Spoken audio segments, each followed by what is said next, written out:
सूरज की पहली किरण जब झुग्गी की टीन की छत पर पड़ी तो उसकी चमक से रानी की नींद खुल गई।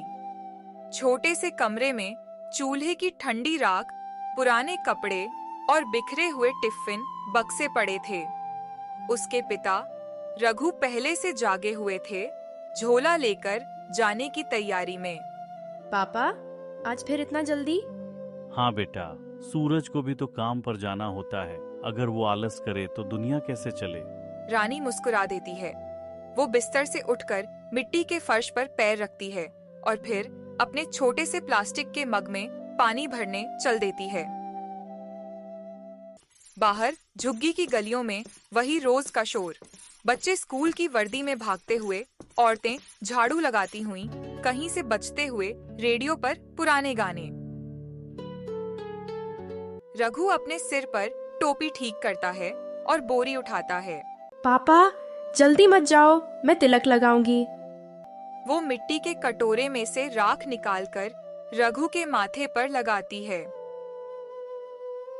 अब तुमको भगवान बचाएंगे। रघु उसकी मासूमियत देख मुस्कुराता है और धीरे से कहता है, भगवान तो मेरे घर में ही है गुड़िया। शहर के बड़े मोहल्लों में सुबह सुबह रघु घूमता है। कभी कोई प्लास्टिक की बोतल, कभी अखबार, कभी टूटा खिलौना। लोग अपने घरों से निकलते हैं, लेकिन उसकी तरफ देखने की फुर्सत नहीं। रघु को इन निगाहों की आदत हो चुकी थी। कभी कभी बच्चे उसे देखकर हंसते। अरे देखो, कबाड़ वाला आया। वो कुछ नहीं कहता, बस झोले में एक और बोतल डाल देता है। कूड़े के ढेरों के बीच उसे न जाने क्यों हमेशा कुछ जिंदा चीज ढूंढने की आदत थी। एक बार उसे एक टूटी घड़ी मिली थी जो अब भी टिक टिक करती थी। उसने उसे दीवार पर टांग लिया था और रानी को कहा था, देख बेटा, ये वक्त है। टूटी हुई चीज भी चल सकती है अगर उसे चाहो। उस दिन की दोपहर कुछ अलग थी। गर्मी ज्यादा थी और हवा में धूल थी। रघु एक बड़े बंगले के बाहर कूड़ा उठाने पहुंचा। बंगले के बाहर एक बड़ा डिब्बा रखा था जिसमें कपड़े, टूटे बर्तन और खिलौने फेंके गए थे। रघु ने जैसे ही उस ढेर में हाथ डाला, उसकी उंगलियों को कुछ मुलायम सा महसूस हुआ। वो एक गुड़िया थी, थोड़ी टूटी, बाल उलझे हुए, कपड़े गंदे, लेकिन चेहरे पर हल्की मुस्कान अब भी थी। रघु ने उसे उठाया, साफ किया और कुछ देर तक उसे देखता रहा। उसे लगा जैसे उस गुड़िया की आंखें कुछ कह रही हों। मुझे फिर से प्यार चाहिए। उसने चारों तरफ देखा, कोई देख नहीं रहा था। उसने गुड़िया को धीरे से अपने झोले में रख लिया।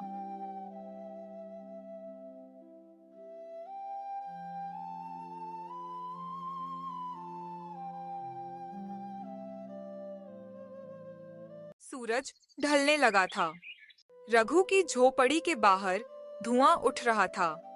रानी चूल्हे पर चावल उबाल रही थी। रघु लौटा, थका हुआ लेकिन मुस्कुराता हुआ। पापा, आज क्या लाए? रघु ने झोले से गुड़िया निकाली। रानी के चेहरे पर चमक आ गई। मेरी नई सखी।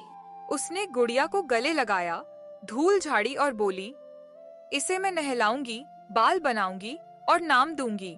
थोड़ी सोचकर बोली, परी। रघु ने मुस्कुराकर कहा, बिल्कुल तेरे जैसी। रानी ने पूरी शाम उस गुड़िया को साफ किया, उसे कपड़े पहनाए और फिर अपने बिस्तर पर सुला दिया। रात में जब रघु ने देखा कि रानी सो गई है, तो उसने धीरे से गुड़िया को देखा। गुड़िया की आंखों में चांद की रोशनी पड़ रही थी और ऐसा लग रहा था जैसे वो थोड़ी सी मुस्कुरा रही हो। रात के तीसरे पहर में रानी की नींद खुली। बाहर से कुत्तों के भौंकने की आवाज आ रही थी। उसने गुड़िया को उठाया और बोली, परी, तू डर मत। धीरे धीरे नींद में डूबी रानी को ऐसा लगा जैसे गुड़िया ने बहुत हल्की आवाज में कहा, मैं नहीं डरती जब तू पास होती है। रानी चौंक गई, पर फिर मुस्कुरा दी। शायद सपना है। और वो गुड़िया को गले लगाकर फिर सो गई। अगले दिन झुग्गी की बस्ती में त्योहार जैसा माहौल था। कोई शादी में काम पर जा रहा था, कोई मंदिर के लिए फूल ले जा रहा था।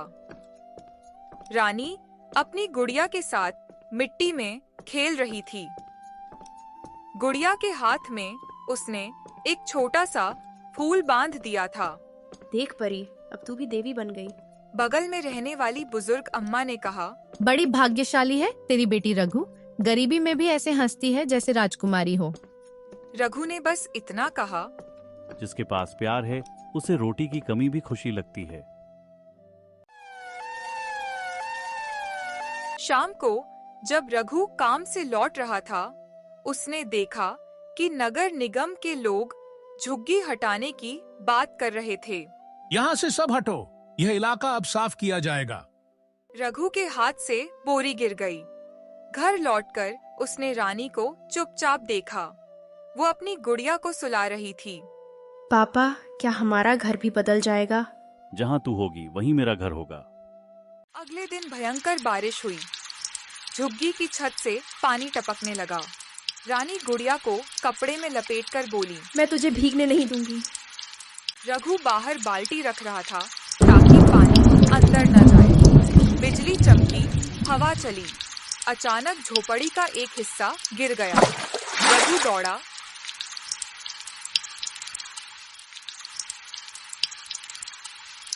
रानी को अपनी बाहों में लिया और गुड़िया नीचे गिर गई। जब सब संभला तो गुड़िया की आंख पर एक दरार थी। रानी रो पड़ी। पापा, मेरी परी टूट गई। रघु ने कहा, टूटी नहीं बेटा, बस थोड़ा थक गई है। जैसे मैं थकता हूँ वैसे ही वो भी। उस रात जब सब सो गए, गुड़िया की आंखों से एक हल्की रोशनी निकली। वो मानो अपनी छोटी मालकिन को देख रही थी। धीरे से हवा चली और गुड़िया के होंठ हिले। जब दिल सच्चा हो, टूटे खिलौने भी जिंदा हो जाते हैं।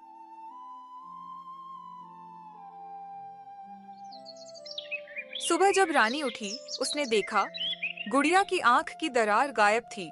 वो चमक रही थी जैसे नई हो। पापा देखो, परी ठीक हो गई। रघु ने कहा। प्यार का मरहम सबसे बड़ा होता है। नगर निगम की गाड़ी बस्ती के सामने खड़ी थी। लाउडस्पीकर से आवाज आई, सभी लोग ध्यान दें, यहाँ की झुग्गियां अवैध हैं, इन्हें खाली किया जाएगा। बस्ती में अफरा तफरी मच गई। औरतें अपने बर्तन समेटने लगीं, बच्चे रोने लगे।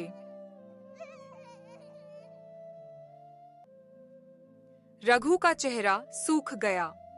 साहब, हमें कहाँ जाएंगे? यहाँ हमारा घर है। घर? ये तो जमीन पर कब्जा है। 1 घंटे में सब हट जाओ। रानी ने डरकर गुड़िया को और कसकर पकड़ा।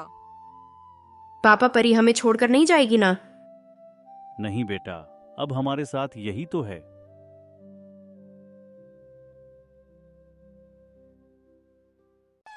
रात तक मशीनें चलने लगीं। कुछ झोपड़ियां गिरा दी गईं, कुछ लोग भाग गए। रघु ने रानी को लेकर बस्ती के किनारे बैठ गया। उसकी आंखों में आंसू थे, पर उसने रानी के सामने उन्हें छिपा लिया। पापा, अब हम कहाँ रहेंगे? रघु ने आसमान की ओर देखा। जहाँ आसमान है वहाँ हमारी छत है। कोई हमारा आकाश नहीं छीन सकता। उसने रानी को अपनी पुरानी चादर में लपेट लिया। बारिश फिर शुरू हो गई थी। उस रात दोनों सड़क किनारे सो गए। गुड़िया उनके बीच रखी थी। रानी को नींद में सपना आया। वो देखती है कि उसकी गुड़िया जीवित हो गई है। गुड़िया उसके सामने खड़ी है। उसकी आंखें चमक रही हैं। रानी, डर मत, मैं तेरे साथ हूँ। तू सच में बोल सकती है? जब प्यार सच्चा होता है तो सब कुछ बोलने लगता है। मैं तेरे दिल की आवाज हूँ। रानी मुस्कुरा देती है। सपने में वो देखती है कि गुड़िया उसके लिए एक छोटा सा घर बना रही है, मिट्टी का, लेकिन रोशनी से भरा हुआ। सुबह हुई। रघु की आंखों में नींद नहीं थी। वो देखता है कि रानी अब भी मुस्कुराती हुई सो रही है। उसने पास बैठी गुड़िया को उठाया। तेरे जैसी चीजें भी इंसान को जिंदा रखती हैं।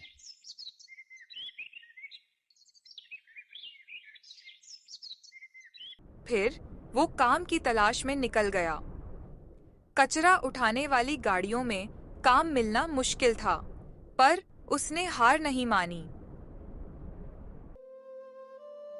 शाम को थका हारा लौटा।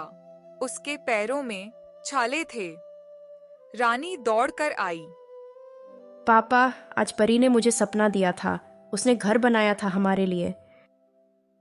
रघु मुस्कुरा तो दिया, लेकिन उसके चेहरे पर थकान की लकीरें गहरी हो चुकी थीं। दिन बीते और ठंड बढ़ने लगी। रघु को खांसी रहने लगी। रानी रोज उसे पानी देती, गुड़िया से कहती, परी, पापा को ठीक कर दो ना।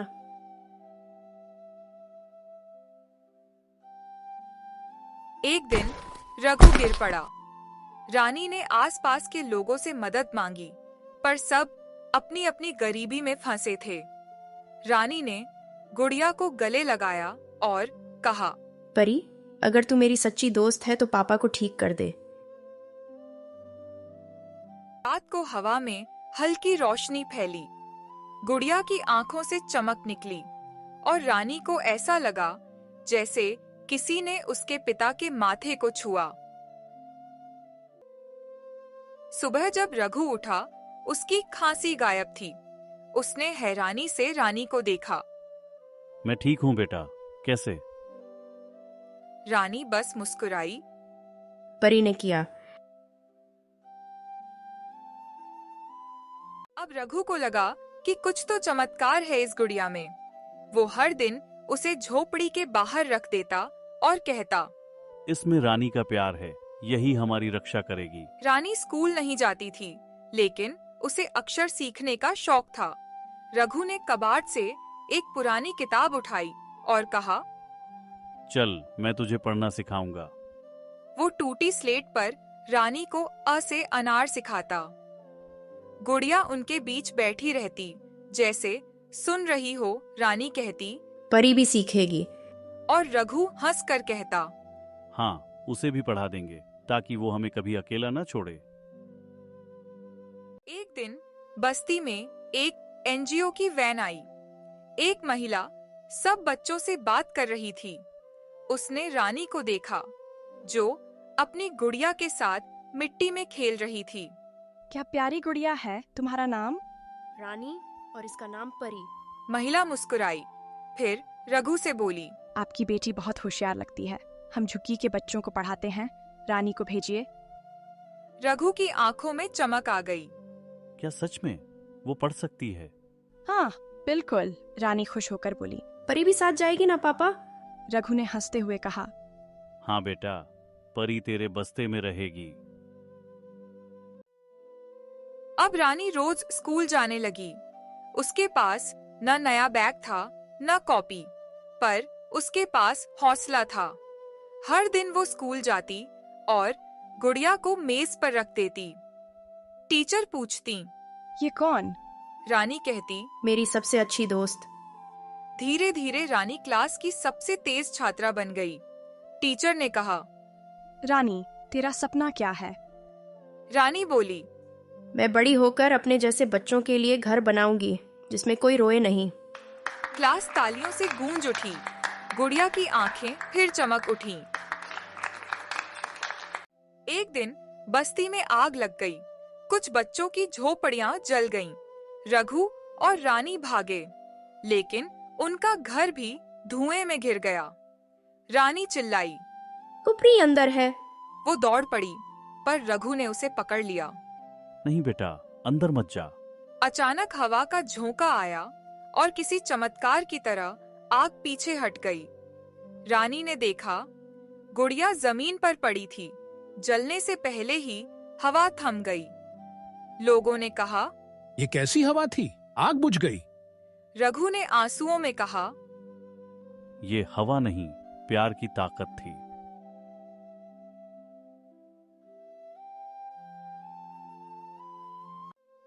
कुछ दिनों बाद एनजीओ की वही महिला फिर आई। उसने कहा, रानी, तेरे पापा को एक छोटा काम मिला है और हम तुझे स्कूल में दाखिला दिलवा रहे हैं। रघु के चेहरे पर खुशी और गर्व था। मेरी बेटी अब पढ़ेगी। रानी ने अपनी गुड़िया उठाई और कहा, परी, हम जीत गए। रघु ने आसमान की तरफ देखा। शायद भगवान ने तेरे रूप में हमें वरदान दिया है रानी। रात में रानी गुड़िया को पास रखकर बोली, परी, अब हम कभी नहीं डरेंगे, है ना? धीरे से हवा चली, गुड़िया की आंखें चमकी और वो फुसफुसाई, डर नहीं, बस भरोसा रख। तू जहाँ जाएगी मैं वहाँ रहूंगी। रानी मुस्कुरा दी। बाहर चांद चमक रहा था।